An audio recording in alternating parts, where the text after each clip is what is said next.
La faveur divine là, je viens de dire maintenant, si tu veux toi-même boire ton eau là, fais ce que je dis. C'est pas à moi de mettre l'eau là dans ta bouche. Je t'apprends à pêcher afin que tu apprennes à pêcher pour toi-même. Pour que la faveur divine marche, il faut que tu saches que tu es dans un nouveau régime qu'on appelle le régime de la grâce. Et dans ce régime-là, la justification est l'élément important. Parce que le juste vivra par la foi. Quand on est justifié, il n'y a pas de condamnation pour le juste. Romains 8, 1. Donc tu prends toutes ces choses-là. Donc tu comprends. Le régime de la grâce, son élément fondamental. Le régime de la grâce fonctionne par quoi? Lisons le verset 20 et 21 de Romains 5. Il est dit, or la loi est intervenue pour que l'offense abondât. Mais là où le péché a abondé, la grâce a surabondé. Donc, ça c'est un. La grâce a surabondé pour venir réduire la puissance du péché là, presque rien.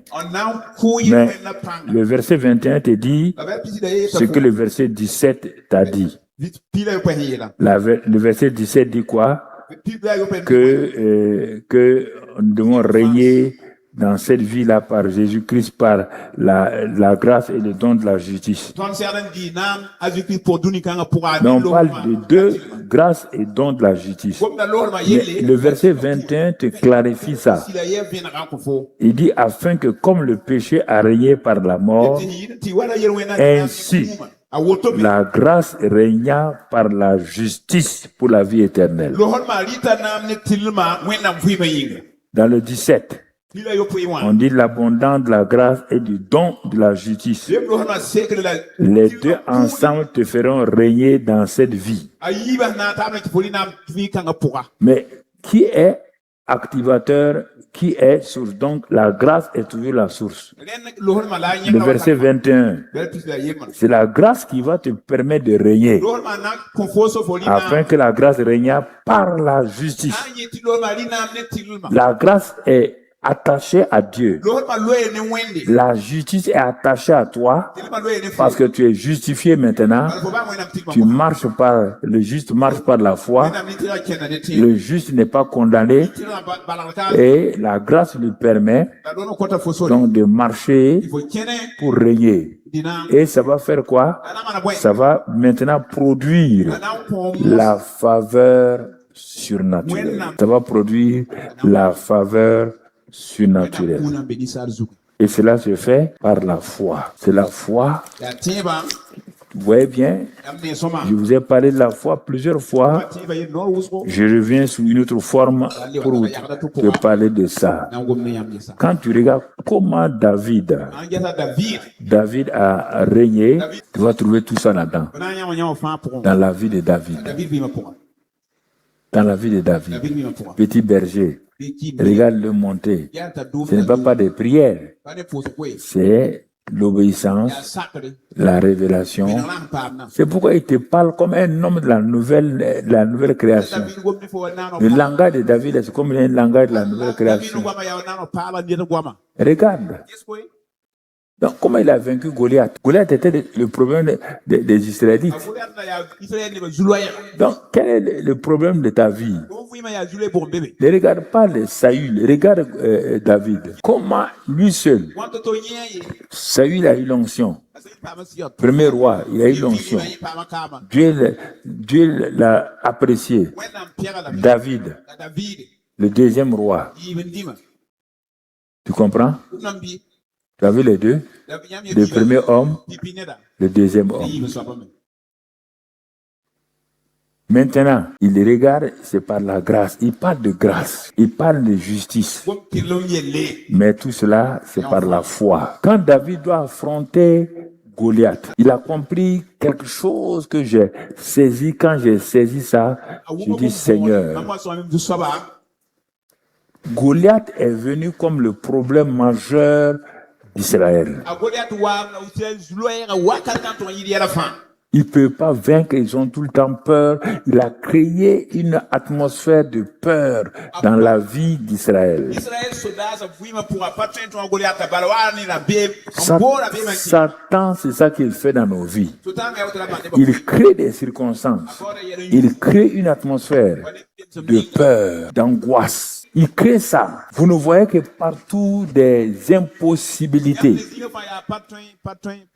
Quand il a su maintenant qu'il vous a piégé, comme Goliath, il ne s'est pas présenté le premier jour des combats. Il a laissé Israël louer Dieu, glorifier Dieu. C'est le dernier jour des combats que Goliath est sorti pour dire, donnez-moi un homme. Aide-moi les derniers jours. Donnez-moi un homme avec qui je vais me battre. Après avoir travaillé la mentalité d'Israël, chaque fois en sortant, dans les derniers jours, en se présentant, en défiant, il a créé dans tout le peuple, y compris Saül, la peur, le complet d'infériorité, l'angoisse. Quand il a su, c'est ça qu'il fait avec vous. Quand il vous a donné ces choses, maintenant il va attaquer. Il sort, il dit, donnez-moi un homme. Vous êtes le peuple de Saül. Il n'a pas dit, vous êtes le peuple de Dieu. Hein? Il a dit, vous êtes le peuple de Saül. D'abord, il n'est pas peuple, il dit, esclave de Saül. Maintenant, il leur donne une identité. Oh Dieu! Des gens qui sont le peuple de Dieu. Maintenant, Goliath, Satan arrive à les convaincre qu'ils ne sont même pas peuple de Dieu, ils sont esclaves de Saül. Et ils ont accepté ça. Comment vont-ils agir si le grand Dieu n'est pas derrière eux? C'est pourquoi Dieu a suscité son petit David pour venir sur le champ de bataille. Il est venu sur le champ de bataille, étant conscient que Dieu est avec lui. Il est venu sur le champ de bataille en ne regardant pas à lui-même, en regardant à la grandeur de Dieu, en regardant à la puissance de Dieu. Tu vas sur le champ de bataille chaque jour. Ton service est un champ de bataille. Ta famille est un champ de bataille. Ton travail est un champ de bataille. Ton quartier est un champ de bataille. Tes frères et tes sœurs sont des champs de bataille. Quand toi tu sors de ta maison, tu sors avec quelle attitude? Tu sors avec la peur. Tu sors avec le complexe. Tu sors avec les angoisses. Tu vas vaincre? N'importe qui te parle, tu commences à trembler. N'importe qui te parle et te trouble. C'est ça. Quand David venait et chantait, il avait appris à louer Dieu. Il avait appris à glorifier Dieu. Quand il est arrivé sur le champ, net, Goliath, Satan est sorti. Goliath, Satan est sorti. Ils sont en réunion de louange, d'adoration, de gloire. Israël est en train de louer Dieu, de glorifier Dieu. Satan s'en fout de ça. Satan n'a pas peur de ça. Louez Dieu comme vous voulez. Faites vos concerts. Il sait que les membres de ce concert-là, ce sont des peureux, des gens déjà vaincus. Dans leur mentalité, il va dire la même parole. La preuve est que la réunion de prière, la réunion de louange s'est arrêtée. Ça s'est transformé en réunion de peur. Tout le monde a dit, ah, où est cet homme-là? Il est venu défier. Il est venu défier. Et puis ils disent, le roi promet que si quelqu'un arrive à le vaincre, il lui donne sa fille. Mais cette promesse n'est rien. Puisque déjà ils sont esclaves de Saül.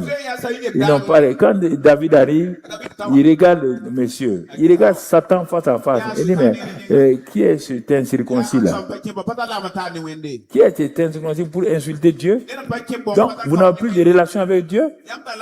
Donc, vous n'êtes plus des serviteurs de Dieu? Vous n'êtes plus des enfants de Dieu? Ah oui, les sorciers ont fait ça. Ah bon? David, ah bon? Donc, vous n'êtes plus enfant de Dieu.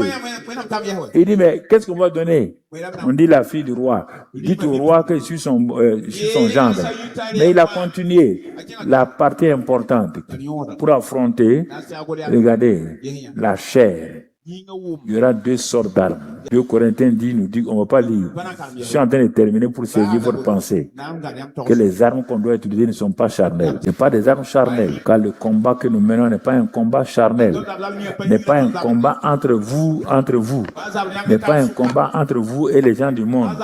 N'est pas un combat à ce niveau. Goliath est là, il fanfaronne. David dit au roi, je vais l'affronter. Ah non. Tout le monde a peur. Tu vas l'affronter comment? Le roi propose des armes de chair. On dit que le combat n'est pas avec les armes naturelles. Il propose ces armes. Son épée, bien que l'épée de Saül soit importante, il propose tout. Ce sont les armes. Mais la Bible dit que notre combat n'est pas un combat de chair. Et les armes ne sont pas des armes de chair. De vos pensées, de votre manière de faire, de vos techniques. Non. De vos prières, de vos jeûnes. Non. David a porté pour faire plaisir au roi. Ne faites pas plaisir à la chair. Saül représente la chair. Goliath représente Satan. David représente le juste, l'homme de la foi. Tu entends? Quand il a voulu faire plaisir à la chair en portant les armes de chair, quand il a voulu bouger, il n'a pas pu bouger. Les armes de la chair ne peuvent pas te faire gagner un combat. Les armes de la chair jamais ne pourront. Ça ressemble à des armes. Il s'est dépouillé de ça. Il a pris les armes de la foi. Les armes de la foi, proportionnellement, ne peuvent rien faire. Des petits cailloux, lance-pierres, des choses comme cela. Aux yeux des hommes, ce n'est rien. Aux yeux des hommes, ce n'est rien. Mais David, son secret, il dit, Dieu est avec moi. Je combats au nom du Seigneur. Il a avancé. C'est avec les armes de la foi qu'il a vaincu Goliath. Vous ne pouvez pas. David est l'homme de la grâce et de la justice qui utilise la foi et qui a opéré. Sans ça, il a eu des défaites personnelles, mais n'a jamais de défaites contre l'ennemi. Jamais. Ses péchés personnels lui ont créé des problèmes. Oui, mais Dieu ne l'a jamais abandonné. Jamais. Contre l'ennemi, les Philistins, contre Goliath, David n'a jamais été vaincu. Il a eu des péchés, il a commis adultère. Dieu dit, mais si tu m'avais demandé une femme, il y en a plein. Donc, tu vois, ce que je veux te dire ce matin-là, il faut que tu comprennes la grâce et la justice.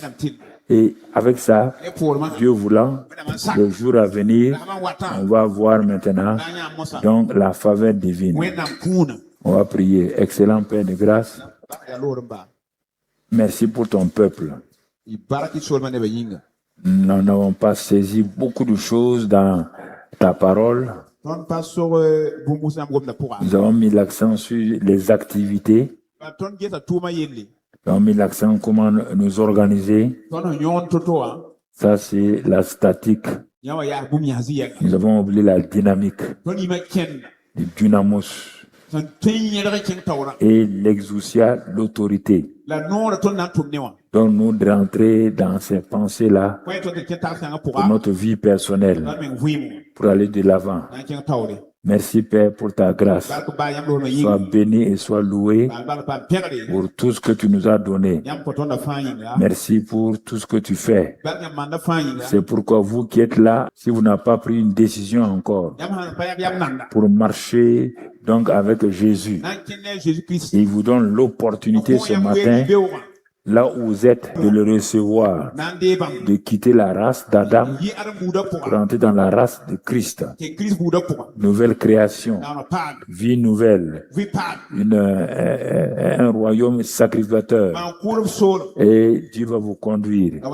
C'est pourquoi là où vous êtes maintenant, si vous voulez entrer dans ce royaume-là, vous levez votre main. Si vous voulez être participant de ce royaume, vous levez votre main avec bravoure. Ne regardez pas à quelqu'un. C'est votre vie individuelle. Chacun pour soi. Dieu pour tous. Là où tu lèves ta main simplement, tu peux, si tu veux, tu peux te lever maintenant. C'est une décision importante. En ce message où la grâce et la justice vont te faire entrer dans une vie de règne. Si tu es debout, tu lèves la main en même temps.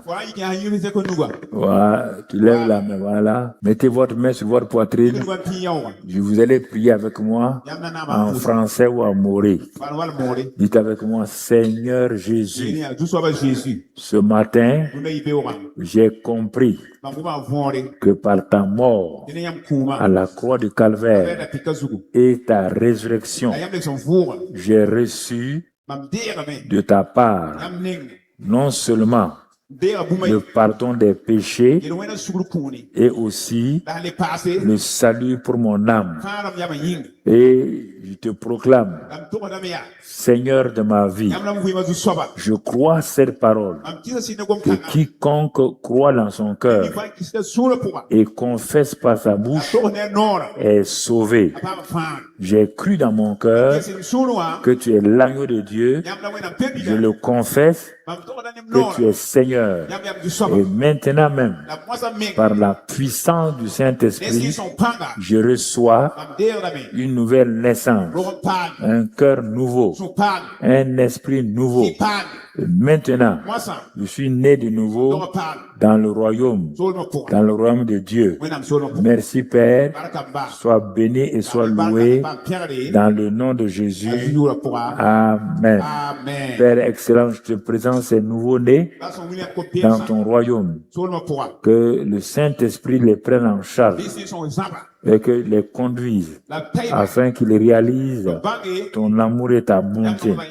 Et que les frères et les sœurs qui sont autour d'eux les prennent en charge pour qu'ils aillent de l'avant et que la gloire soit pour toi.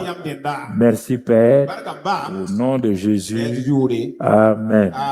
Amen.